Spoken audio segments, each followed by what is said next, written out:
Hey, it's NPR's Book of the Day. I'm Andrew Limbong. Outside of my working hours, I've stopped trying to set aside 30 or 45-minute blocks to read. It's pretty impossible to do if you have a toddler at home.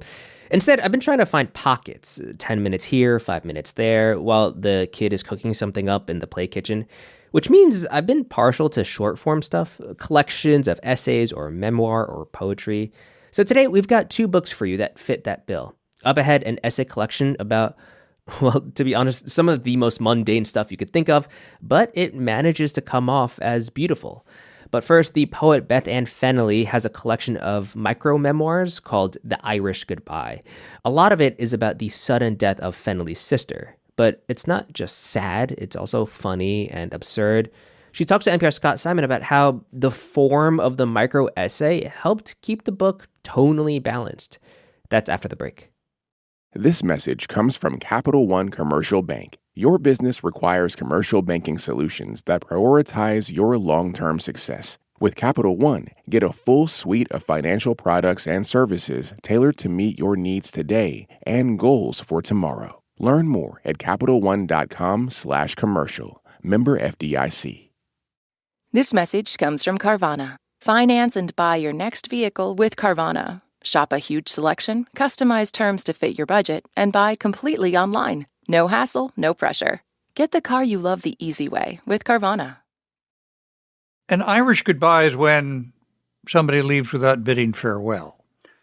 A new collection of micro-memoirs by the poet Beth Ann Fennelly considers love, parenthood, old pals, a cherished mother-in-law. But her sister Julie, who died in 2008, is a presence throughout, including in this reflection called Two Sisters, One Slicing the Cake, One Choosing First. Keeping meticulous score was our favorite girlhood pastime, adjudicating the dispersal of the cereal box's plastic treasure, tallying who had more Christmas presents under the tree. When given a piece of cake to split, one sister was handed the knife. The other got to pick her half. Quadruple, fanatical eyeballs pressing down on the blade, its slow, slow submergence through the buttercream. And then, poof, you rolled over and played dead. Took yourself right out of the game. Fancy that. Beth Ann Fennelly was Poet Laureate of Mississippi, and she teaches at the University of Mississippi and joins us now from Oxford for her book, The Irish Goodbye. Thank you so much for being with us. Oh, thank you, Scott. What was it like to write? There's laughter in here, but also a lot of sadness and anger. Well, I did hope the book could try to capture the full range of the human emotion, all the colors of the human heart. The death of my sister in 2008 is a pretty dark strand that runs through the book, but I also find that there's a lot of whimsy and humor and absurdity in life, and the form I was writing in micro-memoirs, little tiny true stories about my life, allowed me to find some of the difficult moments to balance out some of the darker material. Is that a way of keeping going when you're doing a book like this? Absolutely. And I also think writing small allows you to go to the dark place because you know you get to come back out in a paragraph. Can I ask you to read something else? Absolutely. Married Love, Playing the Long Game. Oh, sure. And I'll tell our listeners this is a poem about a kitchen implement. Let's put it that way. Even now, 3 years later, when she opens the drawer beside the stove for an oven mitt, she finds the oven mitts folded. This is because 3 years earlier, during an intense game of scattergories, when the category was things you fold and the letter was O, her husband had written oven mitts. Nobody folds oven mitts, she scoffed, and refused him his point, forcing him ever since to prove it. Oh, that's wonderful. Thank you. And it says a lot about marriage over the long term, doesn't it? Yeah, so one thing I was interested in looking at is the love of people who've been hanging out for a long time, because I don't think our culture has an ethos that appreciates that kind of love. We celebrate in songs and movies unrequited love or first love, but married love is its own beast with its own humors and moments of recognition and vulnerability. So I was looking at that as well. Can I get you to talk about your sister?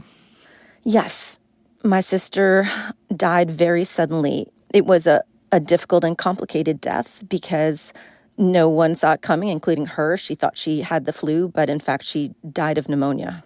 I was interested in the exchange that you share with us with an editor who wanted you to talk about how she died. And that piece is entitled, "Because My Editor Suggests I Reveal How My Sister Died." Yeah, I have a really great editor, and she's Jill Bialaski at Norton, and I turned the book into her, and she accepted it. And she said, you have to tell the reader how your sister died. And I did not like that at all because I knew she was right. And I didn't want to talk about it because it's too painful. But I'd written all these pieces about mourning her. And in a way, it directed the reader to think about her death, but I never talked about her death. I never gave the reason why. And I went the fastest and most painful route I could think of just to tear off the Band-Aid, which was quoting from my sister's autopsy report. And I wrote the piece really fast, and then the book was actually done. How did that feel? Horrible. But necessary? Yeah, necessary. And in a way, I guess I'm 54, Scott. I'm not interested in holding anything back anymore. I'm not interested in protecting myself or being coy or photoshopping my emotions or my life. I simply didn't talk about that because I didn't think I could. And finally getting it out, I think, might help free some of the burden I carry. Yeah. You devote the last piece in your collection to a brief episode where you worked as a nude model. Well, that's almost putting it too strongly. I didn't work as a nude model. That's, a little salacious sounding. I did pose. I was one of 12 people in my little town of Oxford, Mississippi, who posed for an artist. I didn't mean to be salacious. I was saluting your professionalism. Well, thank you. Well, I didn't really get paid, but yes, I did do this thing that shocked me and still shocks me, actually. Well, you didn't have to. What led you to decide it would be something you wanted to do? Well, almost exactly what we were just talking about, Scott, in the regard that I'm interested in vulnerability. I'm not interested in shrouding anymore anything. And this artist who I respect said he wanted imperfect bodies. And I happen to have an imperfect body. And his name is Robert Townsend, and his work is so beautiful, and I trusted him. So I did pose as an experiment to see if I could accept being that revealing. And I'm glad I did it, but I did really have to do a lot of thinking about it, and that's why I wrote the essay. At this point in your life, what do you think about memories? Do we revise them as we go along? Do we pack them up into satchels we can carry along? I think we pack them up into satchels, but every time we unpack our satchels, we revise them. And writing a memoir, of course, is an interesting exercise in what truth is, because we realize our memories are faulty and that when we're recollecting things, we have our own biases. So I did try to fact check my own memories with anyone I could. And if I mentioned anyone by name in these pieces, I asked them to read them and sign off on them. Beth Ann Fennelly, her collection is The Irish Goodbye. Thank you so much for being with us. Oh, thanks, Scott. I really enjoyed it. This message comes from Jerry. Noticing your car insurance rate creep up even without tickets or claims? You're not alone. That's why there's Jerry. Jerry handles the legwork by comparing quotes side by side from over 50 top insurers so you can confidently hit buy. No spam calls, no hidden fees. Jerry even tracks rates and alerts you when it's best to shop. Drivers who save with Jerry could save over $1,300 a year. Don't overpay. Download the Jerry app or visit jerry.ai/NPR today. When I was a kid, I was taught that essays are supposed to be clear arguments. In this essay, I will show XYZ. But those are kind of boring, aren't they? Ann Fadiman's new essay collection, called Frog and Other Essays, doesn't live in the black and white space of making clear arguments, but instead in the weirdness and beauty that is our everyday lives. Here's NPR's Scott Simon again. Ann Fadiman's new book of essays take on topics that might not seem the most urgent of our times, but we soon learn otherwise. She writes about a pet she couldn't pet, a Hewlett-Packard LaserJet Series 2 printer that she couldn't bring herself to replace, eating M&Ms according to color and how that relates to relaxing her scrupulous rules for grammar. She is one of the foremost essayists in America, and her new collection is called, with characteristic precision, Frog and Other Essays.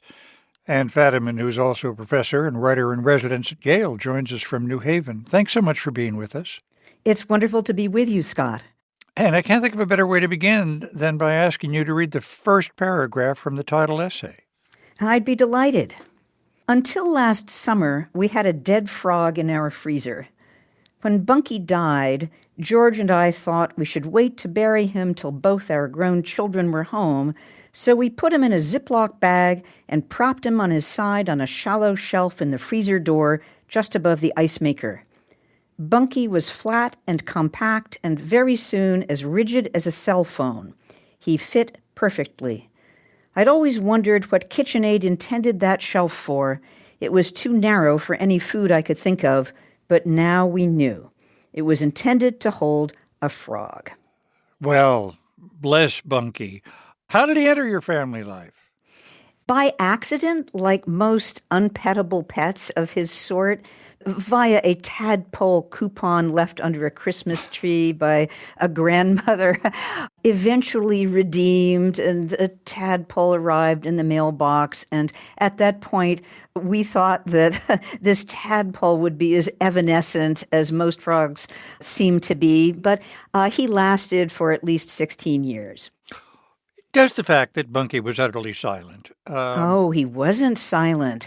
At night, he ribbited. Well, I meant in response to you, but all right. In response to us, because yes, his ribbits very poignantly were theoretically to attract female African-clawed frogs. And of course, the nearest African-clawed frog was God knows how many hundreds of miles away and wasn't going to respond. But thinking about Bunky's role in our family made me ask myself questions like, well, what is a pet? Must there be reciprocal affection? What do we owe a pet? We owed him more than we gave him. And that's what this very ashamed, guilty essay on a seemingly trivial subject is about. You seem to really love a good list. What's the attraction there? I think a good list is almost like a poem. I love the notion of gathering a bunch of disparate things together and thinking very carefully about which things should be next to other things, what sequence do we want, what's going to sound good. In my own essays, I'm certainly not a poet, but lists are maybe the closest clumsy thing I can do to approach a poem. Let's give that a try. Could I ask you to read the supplies carried by Robert Falcon Scott's first Antarctic expedition on the Discovery? Absolutely. So this takes place in 1902. Its cargo included guns, axes, saws, sledges, skis, compasses, chronometers, barometers, thermometers, microscopes, telescopes, magnetographs, theodolites, fireworks for signaling, explosives for blasting through ice, a windmill to generate electricity, a balloon for aerial surveys, a set of magic tricks, a collection of theatrical costumes, a piano, a harmonium, 36 cases of sherry, 5,000 pounds of marmalade, and more than 1,500 books, 48 of them by Sir Walter Scott. The Discovery also carried a single typewriter, a Remington No. 7, on which Ernest Shackleton, the third lieutenant in charge of holds, stores, provisions, and deep-sea water analysis, would perform an additional and perhaps even more vital duty as the founding editor of Antarctica's only magazine, the South Polar Times. All right, you've convinced me. That's kind of poetic. Thank you. I'm glad that you see it that way. What struck you about the South Polar Times, which I confess I let my subscription lapse? Well, most people have. It was a pretty hard magazine to subscribe to. Each issue came out in a very limited edition, as in one copy. So there were these 2 expeditions to Antarctica led by Robert Falcon Scott in 1902 and 1911. And because for many months of the year it was pitch dark and they couldn't try to get to the South Pole and they couldn't do any scientific work, the idea was, how do you keep the men from getting depressed and going nuts? And part of it was, let's have a magazine.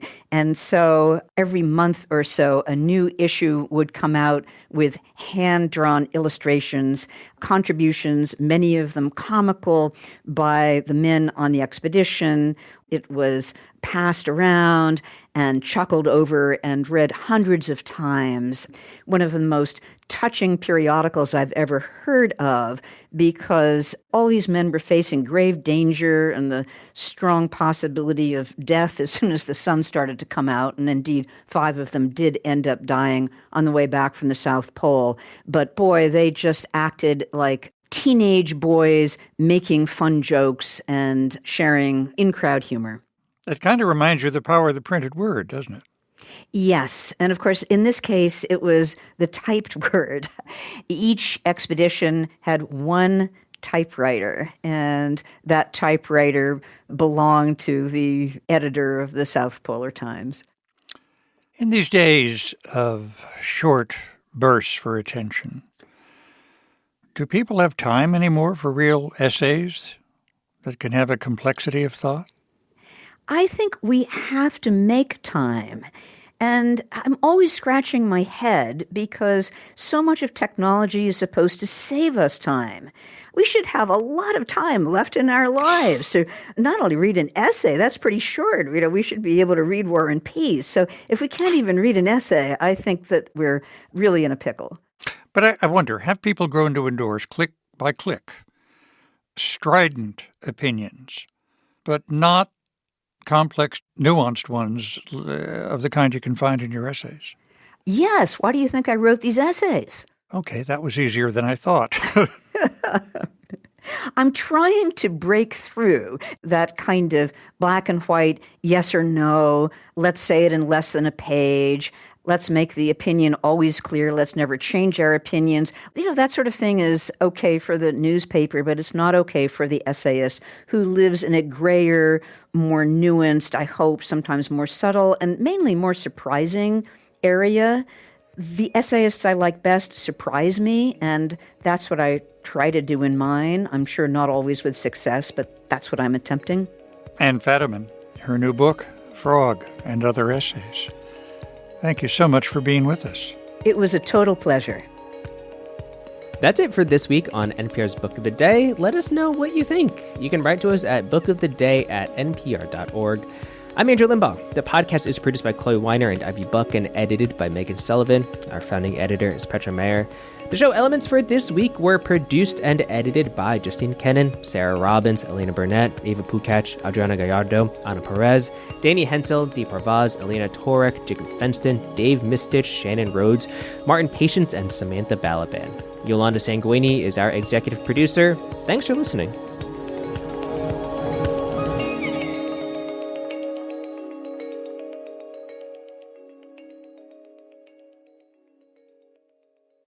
This message comes from Capital One Commercial Bank. Access comprehensive solutions from a top commercial bank that prioritizes your needs today and goals for tomorrow. Learn more at CapitalOne.com/commercial. Member FDIC. This message comes from Schwab. Everyone has moments when they could have done better, like cutting their own hair or forgetting sunscreen, so now you look like a tomato. Same goes for where you invest. Level up and invest smarter with Schwab. Get market insights, education, and human help when you need it. Learn more at schwab.com. Support for NPR and the following message come from Spectrum Business, with connectivity solutions to help your business stay online and on track. Reliable connections, responsive support, and tailored solutions. Spectrum.com/business. Restrictions apply. Services not available in all areas.